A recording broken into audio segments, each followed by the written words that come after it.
На постсоветском пространстве множество заброшенных мест. Заводы, пионерлагеря, военные базы – все они хранят в себе интересную историю. Сегодня я расскажу вам одну из таких историй.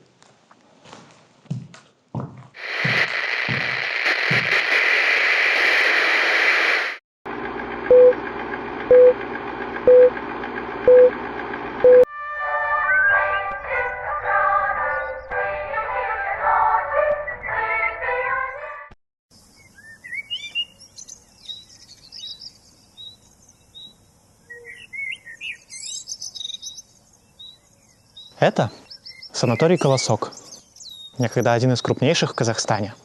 Во времена своего расцвета он принимал тысячи пациентов со всего Советского Союза. Сейчас же он лежит в руинах и постепенно разрушается. Так какую же историю могут нам поведать его развалины?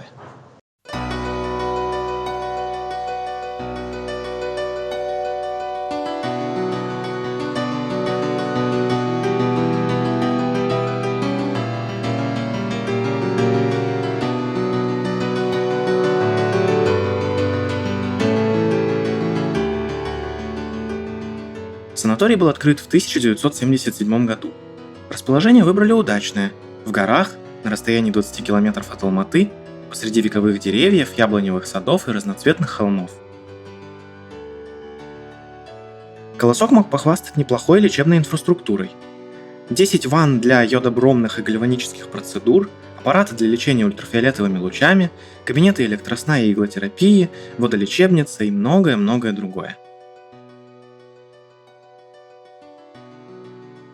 Помимо всего прочего, в санатории также были 2 бассейна, финская и русская бани, а также свой собственный кинотеатр. Все это не оставалось незамеченным. Так, в конкурсе санаториев со всего Советского Союза Колосок занял 3-е место.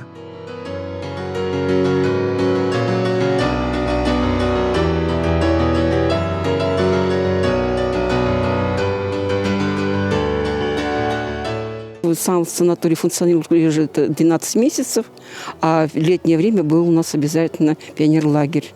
Но пионерлагерь у нас обычно детские фильмы показывали. И показывали в основном после обеда, когда после тихого часа. И они шли с 4 до 6 вечера. И в 7 часов у нас обычно детям был ужин. Всякие мероприятия детям делали. Помимо того, что я, как вам сказала, что есть детские площадки, воспитатели вместе с ними, которые были обучены, именно что работники, которые могли работать именно с детьми. И они проводили всякие игры, всякие конкурсы проводили. Плюс еще к этому у нас была библиотека, детская библиотека тоже. Там много было детских книжек и для взрослых, и для детей.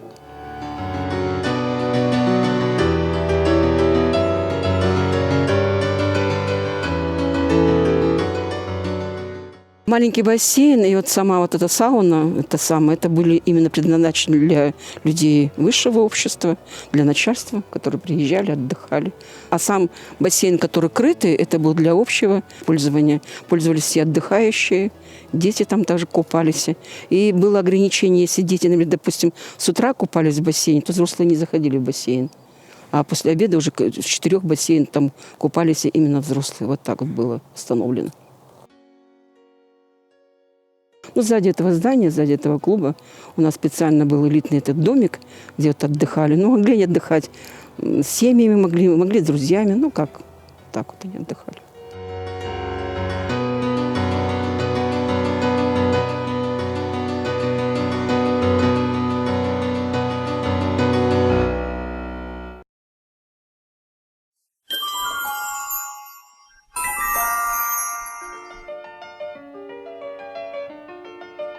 В санатории регулярно проходили крупные мероприятия. Так, в 1985 году здесь проходил всесоюзный конкурс медсестер. Победила на нем местная работница Валя Харитонова. Как говорится, дома и стены помогают.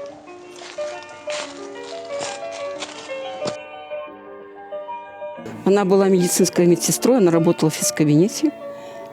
И она выиграла все конкурсы в основном. Первые места в основном она выигрывала. Всесоюзного значения он был. И приезжали не только именно с Казахстана, бывало, с России приезжали. Было такого значения санаторий. Приезжали именно Среднеазиатский военный округ, потом всякие концерты устраивали, потом поездки в Алмату, на Медеу вот вывозили отдыхающих. Вот такие были мероприятия.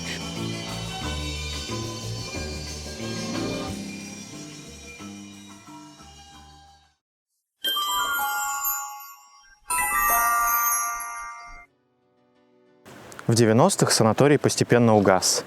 Дольше всех проработала вот эта столовая. Работники лагеря проводили в ней банкеты в отчаянной попытке заработать денег. Но сейчас закрыта и она. 99-й год, когда уже в стране вот такое было все, и развалюха получилась, безработица. Я не знаю, по какой причине, но факт то, что его стали передавать с государственного, он перешел в частные руки. Ну, в частные руки, вы знаете, у нас поменялось 2 директора, и в конце концов последний директор, он фактически развалил его. Поначалу проводили, уже отдыхающих никого не было. Они проводили мероприятия. Ну, частично отдыхали в 4-м корпусе люди. Мало, конечно, было. И потом проводили свадьбы, всякие мероприятия вот в этой столовой во 2-й. А фактически уже заездов ничего этого не было.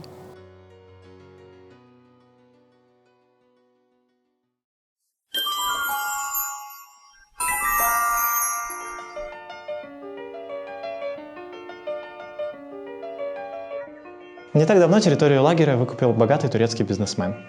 Он планирует построить здесь ипподром, само собой, снеся все остальное в процессе. Если здание, как, к примеру, этот лагерь, какое-то, в котором еще все живо, ну, там что-то осталось, то можно как-то возродить его, переделать что-то такое, ну, оставить его основу, вот, его переделать что-то нужное. Как известно, эту территорию уже выкупили, так что сейчас, конечно, никакой ценности не несет ни для кого, потому что владельцы у него сейчас свои планы, вот, поэтому повлиять на это никак нельзя, хотя неизвестно, как оно было продано, вот.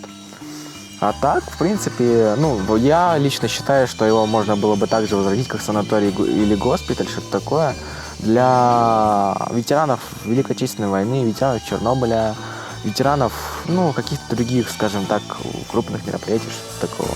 Вот, например, тот же Иов, знаменитый его алматинский, вот, он стоит и до сих пор также на балансе, и с ним ничего не делают, вот. Вроде бы собирались построить что-то 2021 год, 2020 год, 2022. До сих пор все молчат, здание не сносят, туда ходят люди, всем все равно, проводятся всякие пейнтбольные игры.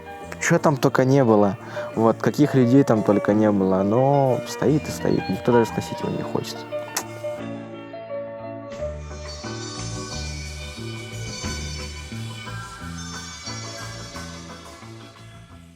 Я познакомилась со сторожем. Он рассказал, что в 2012 году, по-моему, прекратил существование этот санаторий. И сейчас его выкупили местные турки. К счастью, они не все собираются разрушить. Вот. И надеюсь, что они восстановят по максимуму здания, спортивные сооружения, плавательный бассейн. Я считаю, что они еще крепкие, и их можно восстановить, реставрировать и возобновить деятельность санатория.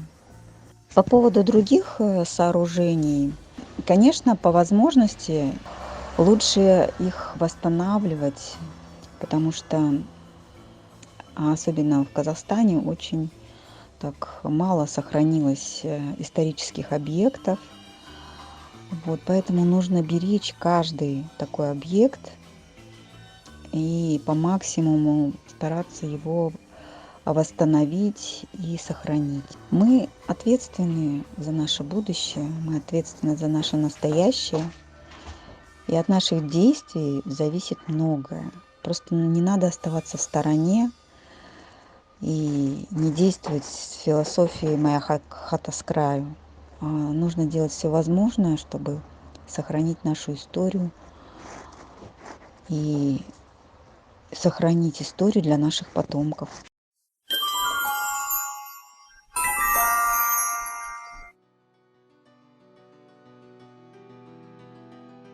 Я бы хотела, чтобы действительно санаторий, потому что я самые лучшие годы отдала здесь. Пришла молодой женщиной сюда. У меня семья здесь. Я, как вам сказала, что у меня вот 3 детей здесь. Дети мои выросли, уже внуки у меня здесь. Конечно, как красивая местность. Достопримечательность такая классная, хорошая, возле гор.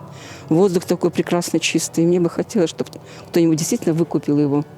Выкупил, сделал, привел в порядок. Вообще голое место было. Все это было посажено сотрудниками, руками сотрудников.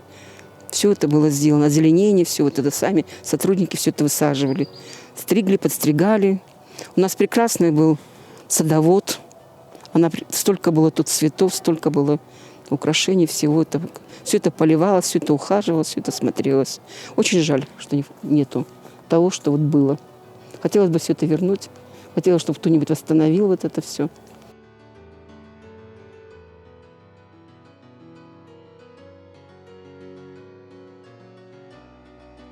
Такие места всегда навевают интересные мысли. Вот взять, к примеру, здание бассейна.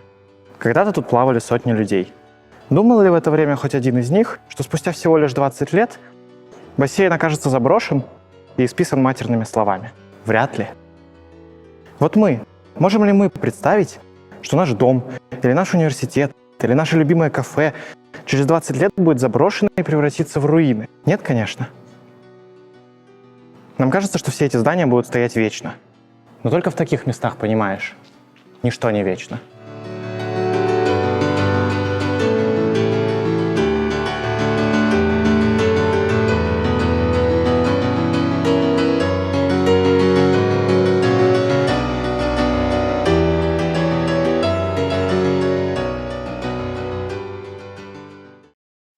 С вами была «Изнанка» и я, Никита Шамсудинов. Всем пока! Слышу голос из прекрасного далека, голос утренний в серебряной росе.